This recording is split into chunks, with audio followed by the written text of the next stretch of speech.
দুনিয়ার অন্যতম সেরা ফ্রাঞ্চাইজি ক্রিকেট লিগ হচ্ছে আইপিএল। এখানে ক্রিকেটের রোমাঞ্চের ছড়াছড়ি। প্রতিটি ম্যাচে প্রতিদিন লেখা হচ্ছে নতুন নতুন রূপকথার গল্প। তবে এবারের গল্পটা কিছুটা হতাশার হলেও স্বস্তির হচ্ছে রাজস্থান রয়্যালসের জন্য। আইপিএলের অন্যতম সেরা দল কলকাতা নাইট রাইডার্সকে হারালো রাজস্থান রয়্যালস। পয়েন্ট টেবিলের শীর্ষে থাকা এ দলটিকে হারানোর পিছনে একমাত্র ভূমিকা রেখেছেন জস বাটলার। তাই তো এদিন রাজস্থান রয়্যালসের ভক্ত সমর্থকরা মেতেছেন উল্লাসে। শেষ পর্যন্ত একাই লড়ে এভাবে যে ম্যাচ জিতানো যায় তা আপনি বাটলারের খেলা না দেখলে অনেকটাই মিস করেছেন। কিং খান শাহরুখ খান নিজেও শিহরিত হয়েছেন এই ম্যাচ দেখে।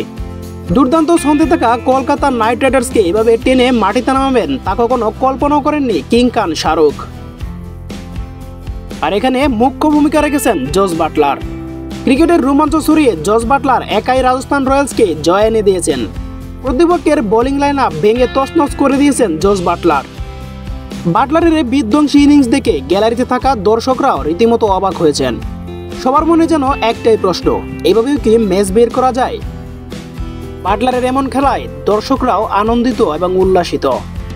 তবে হতাশাজনক হচ্ছে কলকাতা নাইট রাইডার্সের জন্য। এত বড় একটা বড় স্কোর করেও এভাবে পরাজিত হতে হয়েছে তা যেন মেনে নিতে পারছেন না ভক্তরা।